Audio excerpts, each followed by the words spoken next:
for the first time on this program. Pleased to have the man who plays Richard Splett on that program, Sam Richardson. Good to see you, sir. Good to see you. Thanks for having me. Of course. Now, the radio audience cannot see, so we need to paint the word picture. Oh, yes.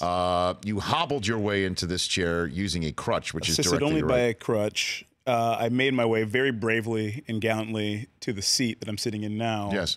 Because I have a torn meniscus. In your left knee? In my left knee. Which so you're playing hurt today. I'm playing hurt, but I'm brave. So, I thought I'd just go for it. I think it's very brave. How did you hurt your left knee, Sam? Honestly, I was working out in the gym, and I was doing barbell squats. Hit a deep squat, and I heard a pop in my knee. Oh, no way. And I was like, And I did a couple more. And then I was like, this is probably a problem. So I stopped. And then, I was fine all day. It was Friday. Then Saturday, I was like, I should probably go to urgent care. So I went to urgent care. They're like, ooh, this might be an LCL. This might be something. So I went and get an MRI. Got the MRI results a couple days ago, and they're like, "Oh, it's a torn meniscus." Ugh. So when do you go under the knife? When do we get? I don't know. I have to talk to a specialist tomorrow, or I might just do it myself. Let's see. Self-surgery is it's an unknown art. It's growing rapidly. It's growing rapidly. Well, and so this is a true story, right? I mean, it's not like I was slipping in the shower. Good for you. How many pounds were you? I think 1 ton. Maybe it was 2. I can't remember what the thing said. Sure. He's also the Mountain on Game of Thrones. I'm the Mountain. You're doing all things for HBO. So it was a significant amount of weight. It was honestly, it was 160 pounds. Okay. So another person. Okay. Smaller than me. Our sound engineer, our audio executive, Mike Del Tufo, who's kind of around the corner from those cameras from you, he says he could plank 225. And we're like, that's impressive, right? I mean, you plank that's 2 plates of 25 is what he meant by 245. That's great, though. 245. Okay. No. So but he counts that it's 2 plates of 45 when he said. Just very clever word usage. Well, I don't know. No, and I don't think it's clever. That's just the way he says these things. Oh, yeah. So it's just like lying. What I'm saying. Yep. I mean, he's only been here a few minutes, Mike. He already knows you. He already knows you. Okay. I proved him wrong. Well, or maybe this is something that could be portable from your first ever appearance on this show. Oh, yeah. Is you utilize that phraseology when you're asked the question of how much weight were you in fact squatting when you hurt your knee? Yeah. But I guess I'll say what? 275. There you go. No. Don't say 75. 275. Yeah. I had 275. So I just say 275. No. Just say 2. You were squatting 275. Oh yeah. I was squatting 275, and then heard that pop. What a shame. Everybody's like, whoa, and then I just move on past it. Real quick. Right. Yeah, as a matter of fact, if you don't mind, let's just play it out if you want to see. Okay, so Sam, you hurt your knee. How did you hurt your knee? I was doing barbell squat. I was squatting 275. No, 275. 275. I'll do it one more time. Hit 2. I just can't help but tell the truth. Here we go. Sam Richardson, how did you hurt your left knee? I was doing a barbell squat, 275. Oh, see it again. Give me one more chance. This is an episode of Veep. Give me one more chance. I like it. 275. I cannot tell a lie. I pinch myself when I'm saying. There you go. 275. Yeah, that's it. But it's so easy for you. He can't even do. Yeah. And he's an actor. Exactly. So that means everything I say on camera, I'm telling the truth. Sam Richardson here on the Rich Eisen Show. You're from the great state of Michigan. I am. Detroit City. Great state of Michigan. So growing up, your teams would be... Were the Lions, the Pistons, Tigers. Now, when I was at the University of Michigan, the bad boys were killing it. Yeah. And I hated them with every fiber of my being. Yeah. And that, with the exception of Joe Dumars, he was unhateable. Yes. He's Joe Dumars, for pillar. He was just somebody I could not find the hate for, even when he was torching the Knicks, which is my team from New York. Yeah. What was it like growing up much with the bad boys doing what they're doing? I dare say I was very young, but I've got but I had a Isaiah Thomas poster on my wall. I loved Isaiah Thomas. But what's so funny, my dad, I remember it was It was 1990. I was 6 years old. Okay. And so you were young. I was young. Okay. I'm old. You're young. I'm old. Okay. And that's okay. I was 36 years old. Right. Fixed it. 3-6. Yeah, right. And like my dad wouldn't let me watch the game, and I still remember. I was like, "This is a big event," but it's the Bad Boys documentary. Oh yeah, so I mean Lambier and Horn, Rodman.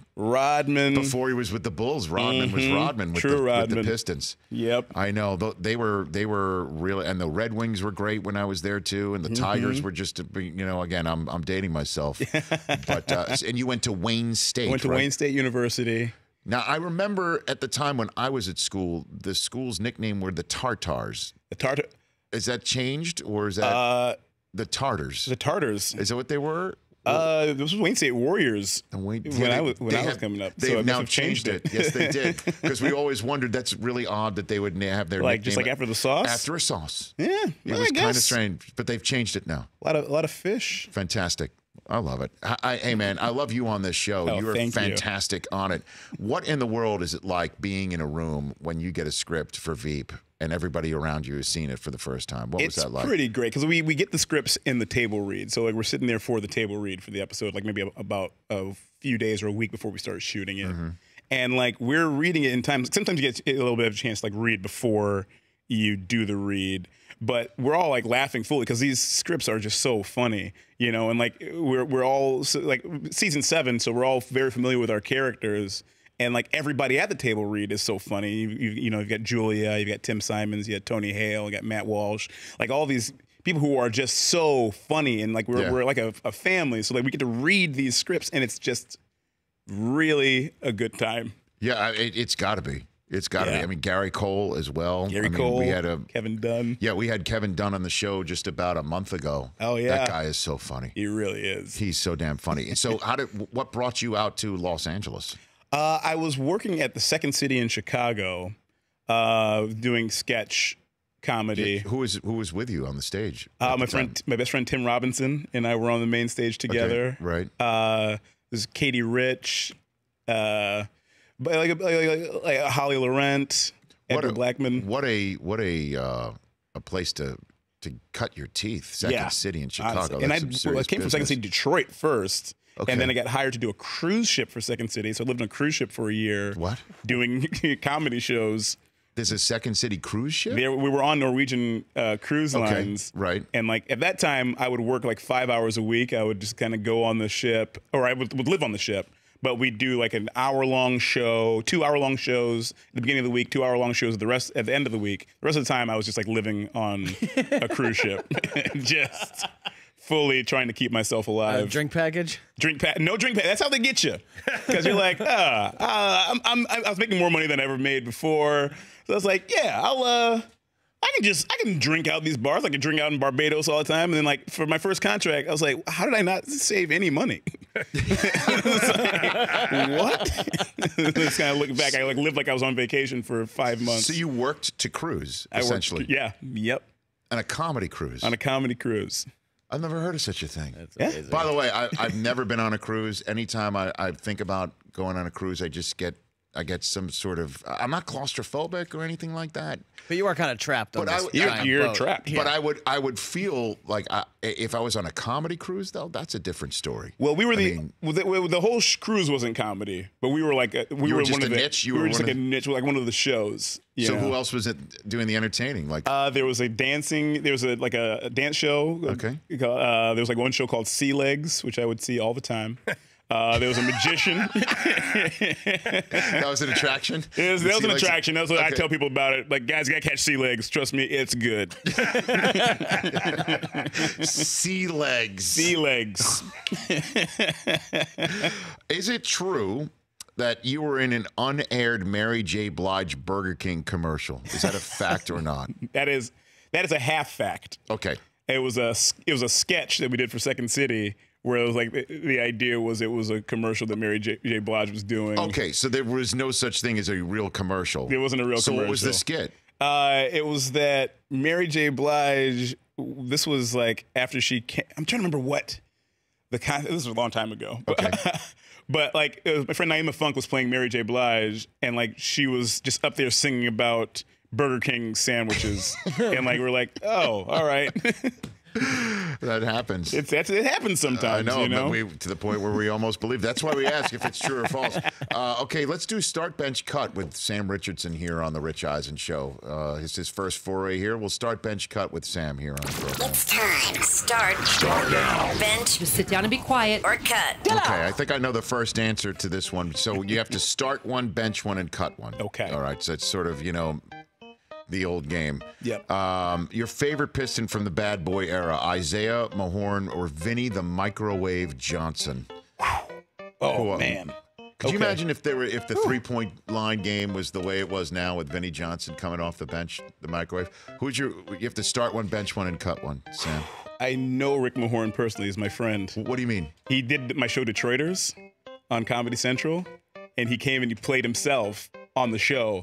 I missed that episode. Yeah, it was what in the world? Episode 10 of season 1. Well, you definitely remember that. So I sure do. Did you reach out to Rick yourself? We reached out to him and like we talked to him on the phone. And he was like, "Yeah, I'll do it." And like we had to dress him up as a lady, kind of like a Big Mama's House kind of thing. He was doing like a play. And he kept on like putting on the dress. He'd be like, "I'm gonna kill you guys. I'm gonna mess y'all up." And then he like wrapped our cars around in like cellophane tape at the end of the day. Did you really do that? Yes.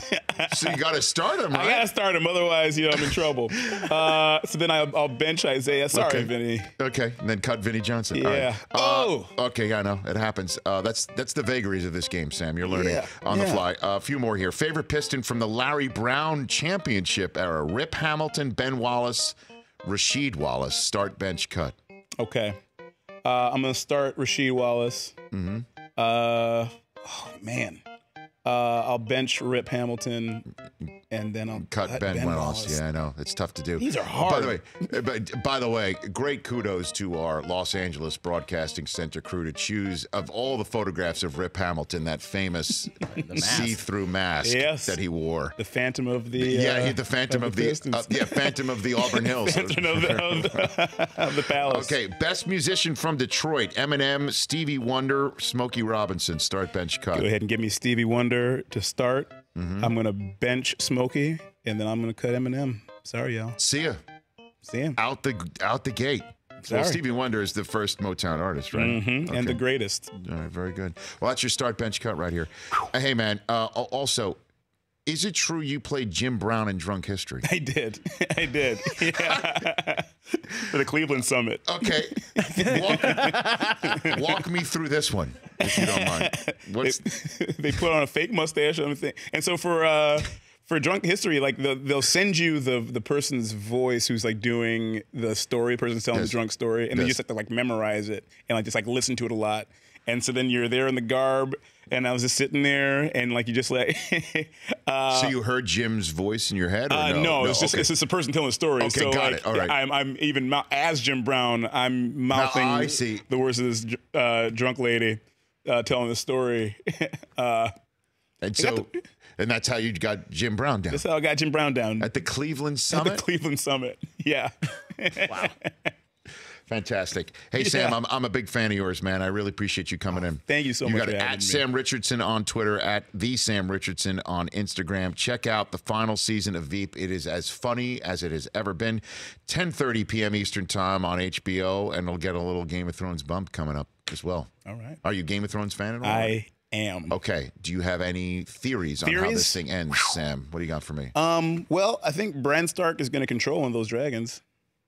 That's what you think? I think so, for sure. Okay. I think we're going to lose a Stark, like a main one. I think because nobody thinks we're going to lose that Stark, I think we're going to lose a big Stark. Well, I mean, there's not many of them left, but I'd say that would be. Go ahead and say. I think Arya is going to go because we've been following this. Like every time the Starks are like, "Here we go, I know, we're going to get justice," and then boom. So she's been the longest one looking for justice. Yeah. There's no way she's going to live. Well, in the way on that front, if we go down a list wormhole a little bit here, we're watching. My wife and I were rewatching season 1. Oh yeah, and all the articles that I've read about it, we've read about it, is that season 1 is going to be they're going to tie the seasons together. This last one and season 1 together. and the spoiler alert, decisions that Ned Stark makes based on principle, based on honor, based on the right thing to do, and how he winds up because he follows all that as opposed to what you should do in the Game of Thrones, which is be the meanest bastard of all time. That maybe that's what does Arya in too.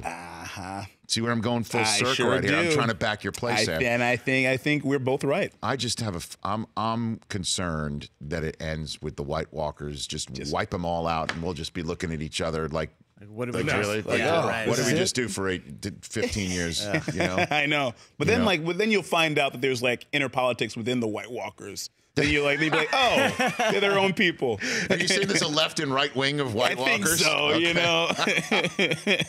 That would make sense. Yeah. Sam Richardson again on Veep. Check it out, 10:30 p.m. Eastern Time every Sunday on HBO.